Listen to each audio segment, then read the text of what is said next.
never sleeps, pal.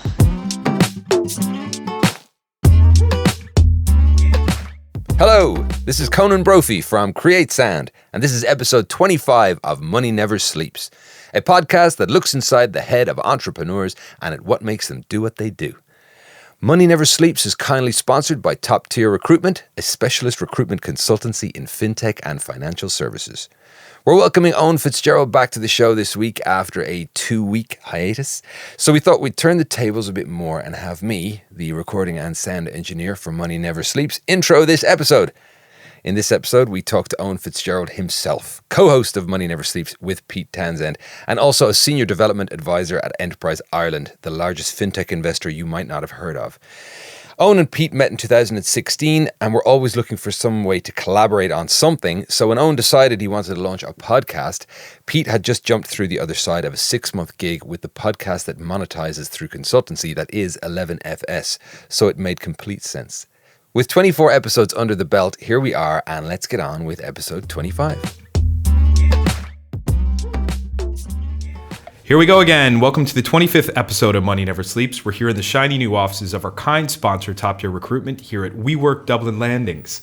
I'm Pete Townsend. And I'm Eoin Fitzgerald. And today we're going to flip things around a bit and welcome Eoin back to the show after 2 weeks on the lam. Welcome back, Eoin. It's great to be back. I missed it. I bet you did. We missed you too. So I'm going to take a look inside Owen's head for a bit of a change.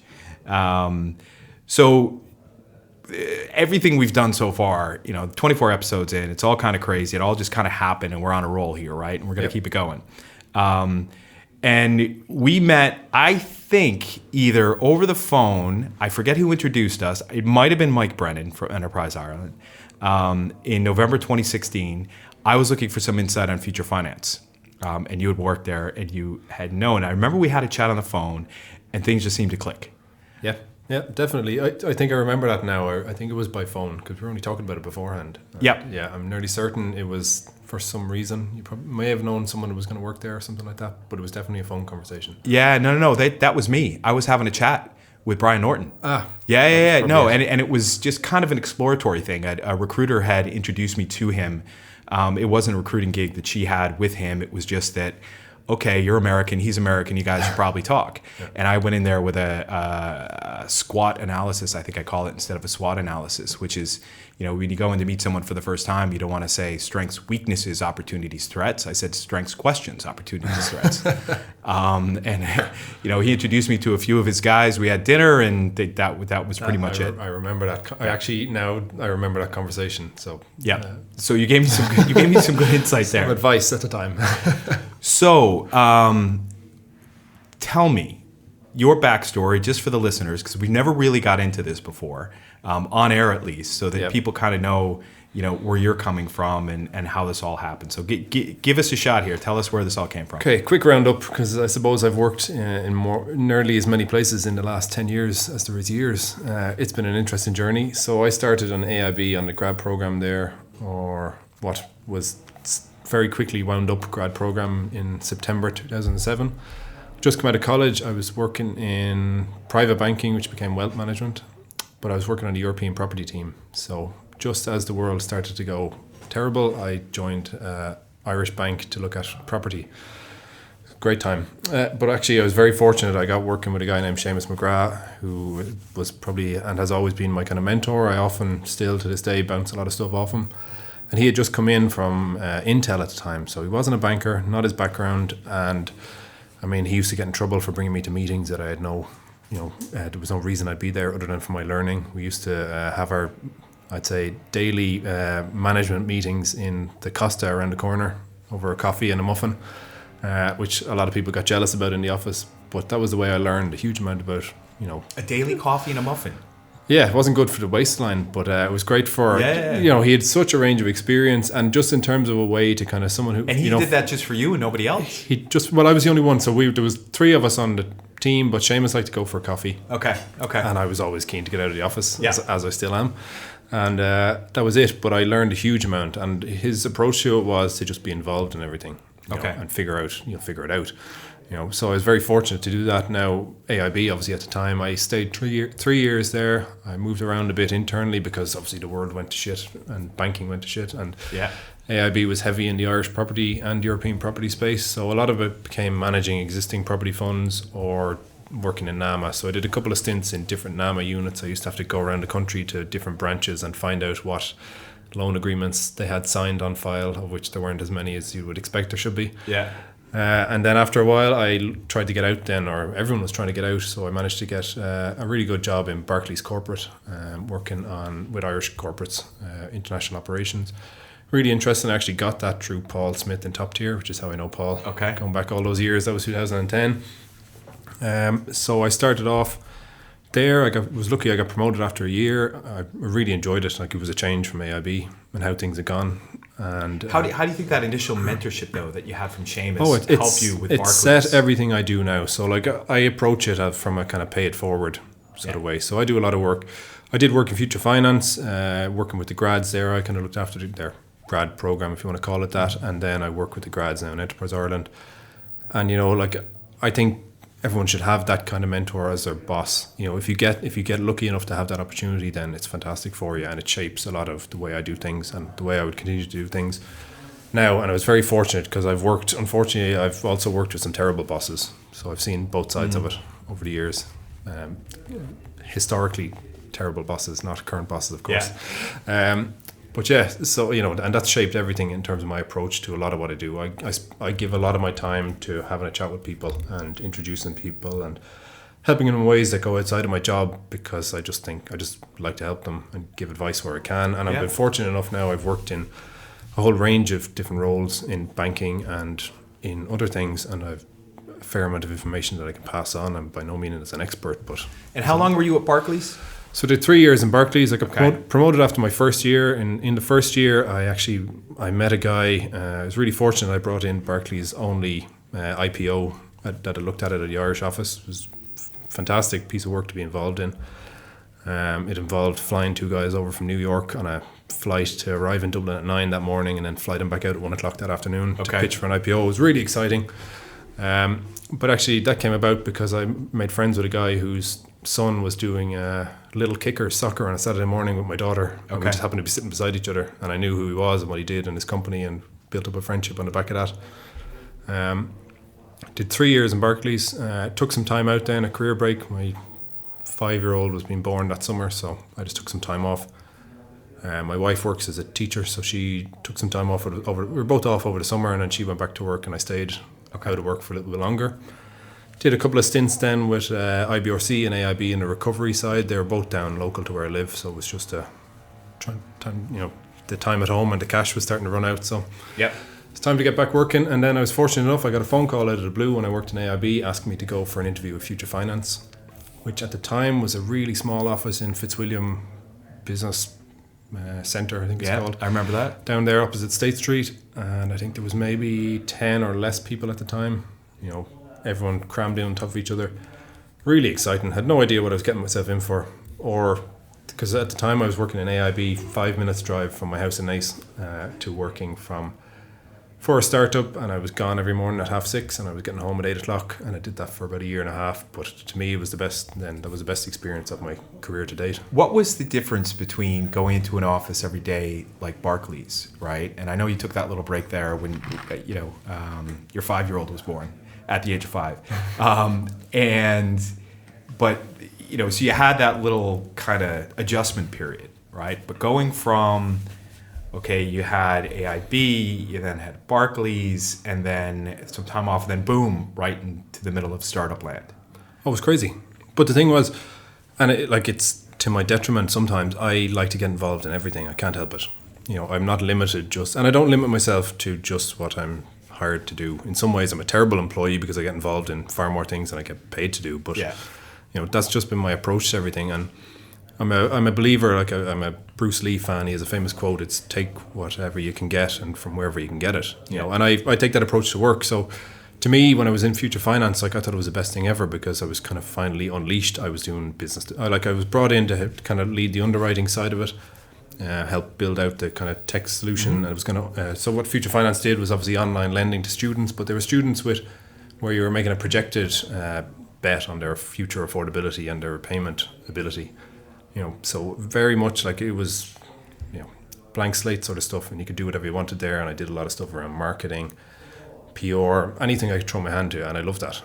Whereas I'm often restricted by where I'm working, or if I'm in a sort of typical organization where they pay people to do that. Yeah. So to me, it was the best thing I could ever have gotten. Okay. And then after that, you went on to Deutsche Bank. Yeah, so Future Finance, it came to a natural end in the sense that they took on some investment, and the focus of what they were doing from an innovation point of view had changed. They were still doing innovation, but in terms of what I could do, and then the team had grown to 70 people in 3 countries. So where I wanted to get to in terms of new products and kind of marketing side of it, business development, there were people doing that. So it came to a natural end, and then I took an interesting job in Deutsche Bank. What was initially a job as a product manager for overdrafts for transaction banking. It sounds very exciting. It wasn't. Deutsche Bank was an interesting place to work. Some great people there. Really good time working there.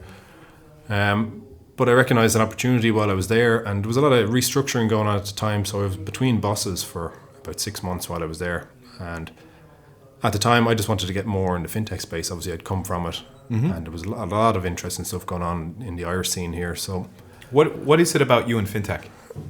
Oh, well, I find it fascinating. And it's kind of like me asking you that question is kind of ludicrous, but... Yeah. No, I'm fortunate that I've worked in almost every part of banking other than directly in retail. So in Barclays, it was corporate and investment banking. AIB was a combination of restructuring and wealth. And then, Future Finance was financial technology and online lending. So, I'm really fortunate that after what now is nearly my 11th year in banking, I've worked in more places than most people who have done that 11-year period. So I've seen a lot of it. And it was just, to me, it's the potential for both disruption, but the potential to do cool new things. Like we were... But like you're saying, Eoin, that, 11 years isn't a long career, right? Yeah. But the fact is, and I think what you're getting at, is that your propensity to dig in and get as much as you can out of an experience means you're going to see a heck of a lot more, like you said, than the average person. Oh yeah, like I said, in some ways I'm a terrible employee because I'm not going to last anywhere that long. But that's because I have a target in mind every time I join somewhere. It's I have 2 years that if I can't do the absolute best at that job and see a path to get on further with it, then I'm not going to stick around because then I'm not as good at my job after that. Are you a millennial? Well, I'm 33. So does that make me a millennial? Millennial. Classic, No. And, no, one of a kind, not classic anything. I'll always get that. Like, one of the guys from one of the startups I was working with last year, and I think I've talked about this before. So, but he kind of hit the point where he's in a startup that's starting to get funding and will definitely go somewhere. And he said, listen, I kind of took this as far as I can. I'm done learning. I'm hungry for knowledge. I'm 25 years old. I'm going to go somewhere else and go learn something new. And, whatever money I'm leaving behind or leaving on the table is it's just money on the table. And that's it, because at a certain point, I want to be driving things forward. And it was the same with the future finance thing. In terms of what I could do there, it was coming to a natural conclusion. I've learned a huge amount from Brian Norton, and he learned a huge amount in that period. And to be able to then bring that into a different role, which is what I'm doing now, that's great. But to me, it had always been with a career path in mind of getting into kind of venture capital space or that advisory space, because I prefer to have known a lot about a lot and be somewhat of a generalist to be able to help lots of different people as opposed to just being one person in one particular kind of niche. Okay. And you're kind of doing that now with Enterprise Ireland. Yeah, well, I get to do that now. So we're the second largest fintech investor in the world. We've a 100+ portfolio of fintechs, and I get to look at all sorts of cool stuff every day of the week. Obviously it's a government agency. There are challenges. It's a bit behind the times in a lot of things, but it's to be able to bring new ideas in there and the stuff we're looking at. But you're working with a different fintech every day of the week. I look at all of our blockchain stuff, peer-to-peer lending, trade finance, you name it. I get to look at it. So you're kind of looking at nearly as many fintechs as you have kids.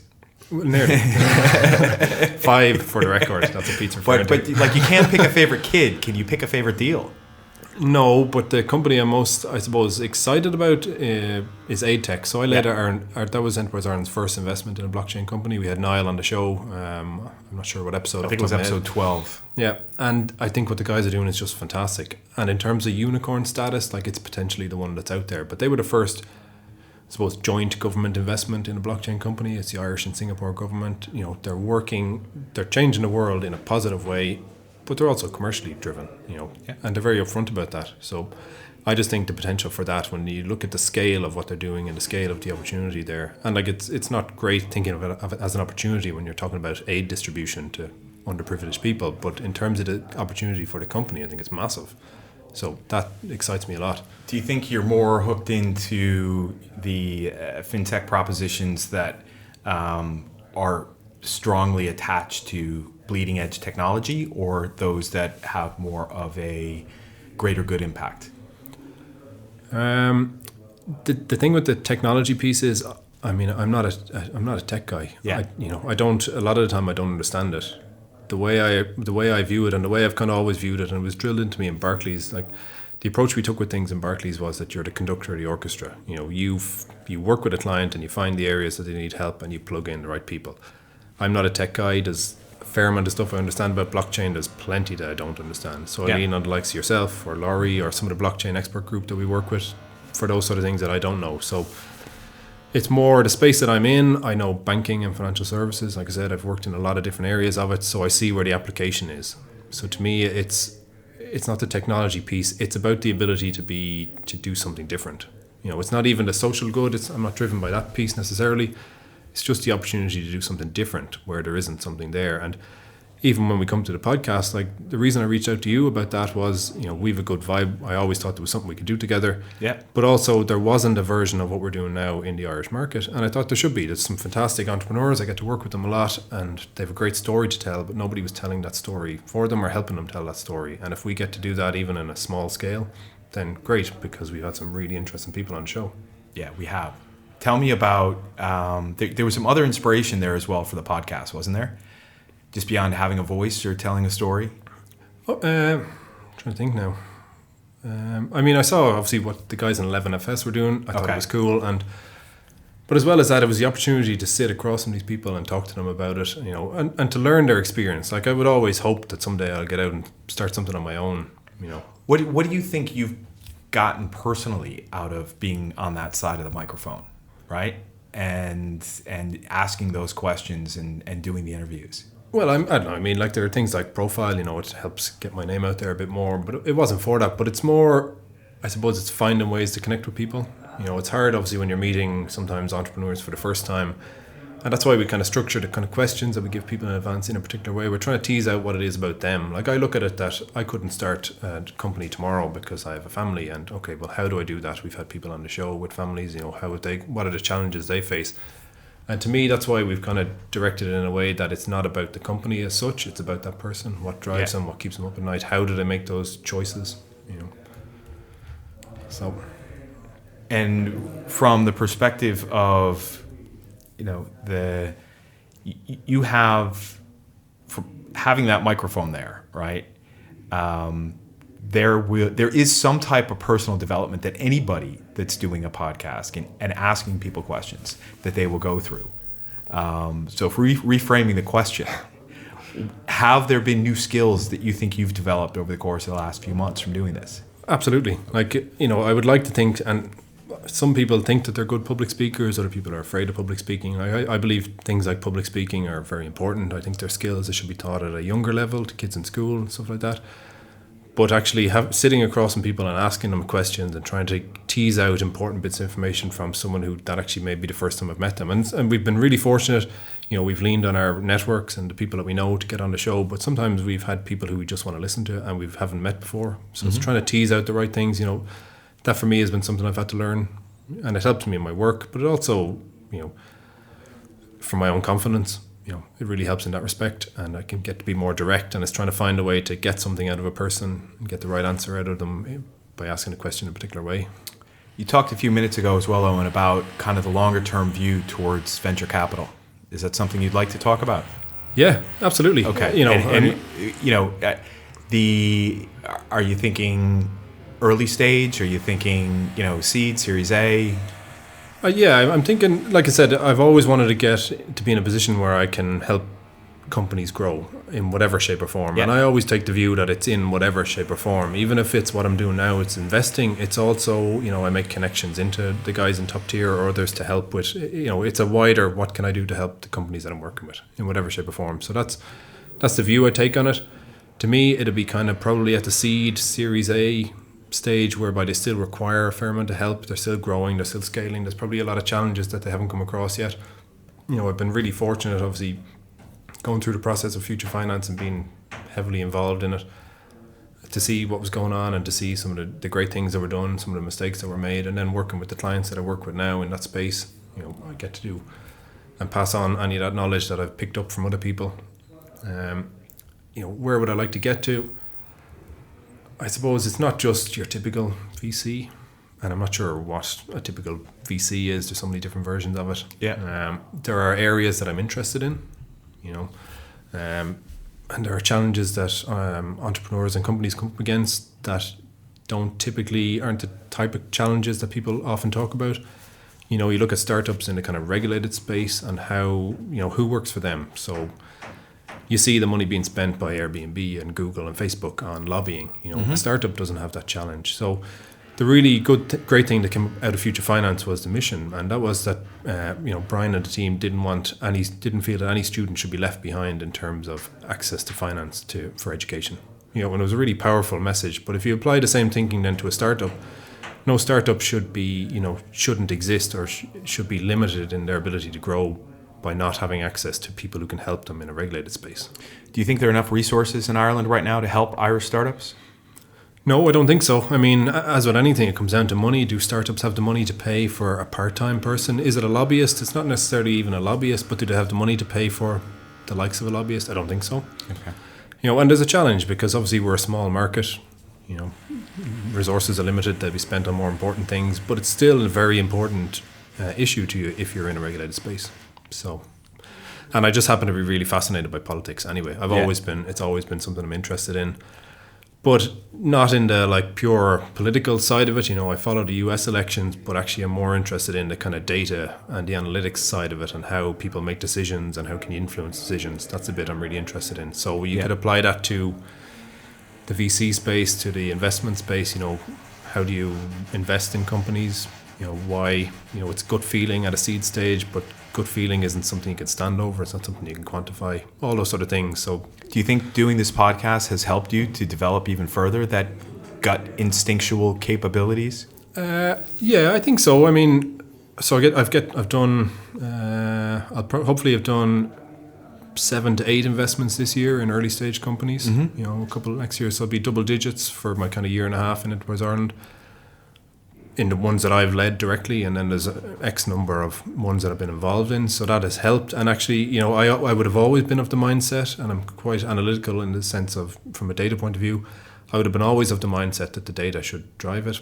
But actually what I've learned in the last kind of 18 months is very much that sometimes it is just, especially at an early stage, it is a good feel about your belief in the founder and their ability to deliver what they're saying they can. Which kind of goes against what I would have thought or would have expected to think. Oh, because the data is missing, right? Yeah. It's not live yet. I think you were saying earlier about something else that, hey, they may pivot, right? There's no product. They have a team of people that are working on something, but they may decide to toss it out and go in a new direction, right? Or completely change what they're doing. Gut instinct. Absolutely. I get that. Tell me, what with the success you've had so far, what do you think of the personality trait that has been the most helpful to you? One thing I think I'm good at, and it's funny because, I'll mention her at some point later on, but my wife would tell me that I'm not great on detail. Okay. I'm great on ideas. Yeah. And it's a double-edged thing, because what I like to think is that I'm really good from a kind of higher level strategy point of view. And I liken it to chess. I used to play a lot of chess when I was a kid, but it's the 2 or 3 moves ahead sort of piece that I always find interesting. Okay, so the conversation I'm having with a company today, while I might not take them on as a client, okay, well maybe that company will be of value to this company down the line, and maybe I can connect people together with a longer term plan in place. And I always take that view. So there's plenty of meetings that I take that there's no short term benefit to anybody of the conversation, but at some point down the line there will. So to me, from a personality point of view, that's always been something. And in terms of the podcast and where we want to go with the podcast as a whole, that helps with that. But we will admit I'm not fantastic on details. Okay. I'm great with ideas. If I can get someone to then carry out the idea a bit, then that's great. Yeah, no. I mean, the idea itself of paying it forward is a fantastic idea and connecting people, right? Yep. And I was reading something this morning that said, when you make a good introduction, that is a win-win-win, because it's a win for the person, for both of those individuals. It's also a win for you. Oh yeah, right. Because you said, oh, this person makes good intros. They can be quite helpful, and they understand what either side may need. And that's it. And it's that understanding. It's knowing where all the pieces fit together, and that's why I kind of use the chess analogy. Like I like to think of it as you're playing chess, because it's business. Like it's not a personal thing. So you have that ability to kind of make strategic moves all the time. Yeah, which I just find really interesting. I find the trick is to make it all one thing, to make it business and personal at the same time. Yeah. That's one of the hardest things to do. Well, hopefully someday I'll get out and be able to do what you're doing, Pete. Yeah, we'll see if we can put a finger on that. Yeah. I was talking with my parents were over from Boston over the weekend, and my wife was saying last night, we're all out for dinner, that with the way that I carry myself, people just think that I'm independently wealthy. I'm clearly not. But all those Rolexes. Just that, yeah, exactly. But no, the pay it forward thing is a big part of it, right? And that you just give yourself to things, and unconditionally, a lot of the time, conditionally, some of the time, right? And then you learn as you go, and then you put your foot on the gas for things that are worthwhile to keep doing for the long term, and you take your foot off the gas, put your foot on the brakes sometimes for those that just don't make sense anymore. And the biggest thing for me is, as long as all those things are connected, and that one feeds off the other, that's what's important. And I was talking to someone else about this the other day that said, that seems like a lot of different things you're working on, Pete. And I said, well, it is, but they're all connected, and that's the main thing. If at any point there's something in there that becomes disconnected, it goes, right? So, that's it. It's being conscious, and it's having that high level view of maybe I'm working on 4 or 5 different things, or maybe I'm just involved in 4 or 5 different things. And I occasionally am. Like, I help when I took a career break after Barclays that time, myself and my wife set up a music school down in Kildare.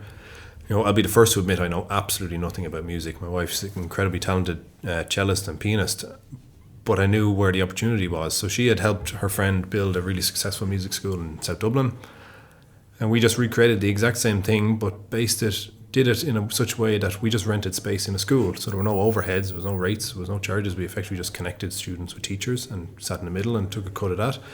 And it was great. And I got into it for the purpose of actually setting up a businch and learning from that. And I did. And I probably learned more from dealing with parents who are fucking terrible to deal with, which I realise now. But in more than in some ways dealing with clients when I was in Barclays before that. Yeah. Because it's a different conversation, but it's a personal relationship you're trying to build with these people, and you're trying to get them to trust you. So I found that really interesting. But actually what I really enjoyed then was the fact that, we put on concerts, and I was able to see, actually the development of that. So it gave me more than I expected getting into it, which was purely the learning of it. But it was really interesting. So I've always had an eye on things outside of what I'm doing, because like I said, I feel like I have lots of useless bits of information in my brain that, are relevant in other ways, and it's trying to connect them all together. Yeah, you should hear me start to wax lyrical about baseball statistics. I won't go there because. Hey, one of my favorite, actually, probably one of my 2 or 3 favorite movies is Moneyball. Oh, I love Moneyball, and I'm a big Michael Lewis fan. But I will watch that over and over again. I find a fantastic, approach and view to everything, the way they went about it. So. Yeah, I was going down an avenue once and trying to take Moneyball and applying it to asset servicing, and predicting the revenues of asset servicing. If you effectively can use some type of statistical model to predict revenues of asset servicing, you have asset management figured out by association. If you have that figured out, you're predicting the markets. If you're predicting the markets, you're making a load of money, right? And you're not doing that with Moneyball. No, you just probably weren't getting Brad Pitt to play in that movie. No, absolutely not. Absolutely not. And it's interesting because like the analytics side of it and the kind of understanding the way people think is something I've always loved. So kind of over the course of a number of months last year, prior to my current employment, actually, obviously, I was working on a side project, and it was based on the work I've been doing in Future Finance, where we were, building a tool that analysed people's kind of behaviour and their credit behaviour to make predictions around what they would do and their ability to repay. But I've been following a lot about it happening in the US, and a lot like some really interesting books. The Victory Lab is one of my favourite books. It's about kind of the history of US election campaigns and different campaigns in the US, but it's from a data point of view. And I had been working with a couple of really interesting guys around, could that be applied to the Irish market? What do you know about your ability to, I wouldn't say influence voter behaviour, but it's more targeted messaging, Mm-hmm. which isn't a bad thing. Obviously, at the time that I was almost ready to launch something, then the Cambridge Analytica Facebook scandal blew up, so it became definitely not the time, and that died a death, which was really disappointing, but actually it was really interesting kind of just experience to go through. And well, these are the stops and starts you need to go through. Yeah. You know, and each experience you get builds on the next one. Yeah, and it's never a waste. It wasn't a waste, you know. We made some really good relationships out of it, but understood a lot about, you know, the potential for it, or around even the messaging. Anything you wish you've done differently in your career? Yeah, I think I've learned later on, I suppose, I adopt approach, and have done for a number of years now, around, asking for forgiveness. Yeah. After, just going ahead and doing it. Yeah. And I've been smart enough to always do from a point of view that as long as my employer benefits as well, then you'll never get in trouble for it. Yeah. And anytime I'm talking to grads or whatever, I'll say it. I'll be like, if you think it's a good idea and it benefits you and your employer, go for it. Yep. If it benefits just you, then you'll get in trouble for it. Whereas I didn't really do that when I was younger, and that was just being fresh out of college, and I didn't always make the choices probably from a career point of view that would have maybe fit that. But I think I'm doing that now, and I've always kind of set out to have a fair amount of control over my career. If I'm not doing something I'm happy doing most of the time, well, then I won't do it, and I'll move on to something else. Okay. On to your favorite question. Now, you've asked this question, I think, on all the episodes, all the time. Right? I love this question. It's your favorite question. And you've gotten a lot of answers. And to prime the pump sometimes, you've shared things about you that others may not know. And so I don't know if you have any material left. I'm not sure I do, but yeah, okay. But why don't you let the listeners know one little thing about Eoin Fitzgerald that they may not expect? Oh God. We know you got 5 kids. I got 5 kids, yeah. My eldest was 12 actually last week. Let's see, I worked as a lifeguard obviously in the US. You already told that story. Can't swim. Yeah. Let's see. You knew I was going to ask this No, question. I know. I'm trying to think now. What do I want to share? Well, actually, what I will say is that I do a lot of buying and selling of stuff on adverts. So there's nothing in my there's nothing in my house that lasts very long. Like if it's not being used, then I'll just sell it. So I did quite well over the course of the reason I was able to take some time off, and when I left Barclays and be unemployed and collecting my nice check every week, was that I'd built up some savings from buying and selling particular items through adverts. And it wasn't, I just identified underpriced assets, if you want to call them that, and sold them for a more significant price. I think you mentioned this to me before. I did mention it to you before, that you were importing used children's gear. No, what I was doing was I was purchasing high level or expensive baby products. Yes. Or equipment. That's right. It's something I know a lot about over my years, 12 years now being a dad. So I know a lot, and I know the ones that are expensive, and I know the ones that people will pay for, and the quality. So I actually know a lot about that. So what I did was just identify times when someone might be, you could have a buggy or something at home that your kids have grown out of. So what do? Like you throw it away, or you give it to charity, or sometimes you might sell it thinking you'll get £100. If I knew it was worth something, I'd buy it for your £100, and I may resell it on to somebody else for £400 or £500. You may. I may have. Yeah. But there was nothing against that. So I would never sell anything that was unsafe or anything like that. Just a commercial mindset through and through. Always yeah. My wife would slag me a lot and say that I'm more like Del Boy than anything else, which is a really negative kind of image. But at the same time, I know an opportunity. All right. So. Last thing, you like to name each episode after a rap song. Yeah. The only one we didn't do was number 2, Barry Brennan. Thanks for the sushi, because he bought me sushi, and this was saying thank you for the sushi. One, yeah. Do you have something in mind for this one yet? Or are you going to wait and let it brew? I have to let it brew. Usually I use genius.com, which is obviously was fun. The reason I came across that was because of Ben Horowitz. So I'm a big Ben Horowitz fan from Andreessen Horowitz, and his book Hard Thing About Hard Things is one of the best books. But to all our listeners, go read The Hard Thing About Hard Things. Go read that as a startup, or even as a CEO of an established company. It's a fantastic book. Yeah. I've always been a big hip hop fan. So I always try to weave that in, but he got me onto it because he's a venture capitalist in his 40s who was putting rap lyrics in all of his blog posts, and I thought this was amazing. If he makes it okay, then that should be okay. So they obviously invested in Genius, and I use that then based on something that comes out of the show to kind of guide as to the title will be one of the rap songs that I'm interested go. in. So All right. I haven't, but I'll come up with one and we'll see it this week. Well, thank you, Eoin, problem. for turning the tides on this one and flipping it over. I think I learned something new about you, which was good, and definitely little nuggets of wisdom that will be beneficial. So thanks for coming on the show. Thanks for having me. Money never sleeps, pal. We'd like to thank Eoin for opening up his mind for the 25th episode of Money Never Sleeps, a podcast brought to you by Norio Ventures and Eoin Fitzgerald himself, and sponsored by Top Tier Recruitment. You can find out more about Eoin by following Eoin Fitzgerald 9 on Twitter, but also by just religiously listening to this podcast. You'll learn more about Eoin as we drip feed that to you each week. If you like what you heard today, please subscribe to Money Never Sleeps on transistor.fm, iTunes, Spotify, or on your favorite online media channel, and leave us a review. Each one helps. You can now access all of the Money Never Sleeps episodes through a link on the podcast page on the Norio Ventures website, which is norioventures.com. And if you're an entrepreneur with a story to tell anywhere in the world, drop us a line using the contact form on the Norio Ventures website. I'd like to thank myself, Conan Brophy from Create Sound, for recording and editing this podcast. And thanks again to Paul Smith and Laura Smith of Top Tier Recruitment for hosting us. Till next time, thanks for listening. See ya.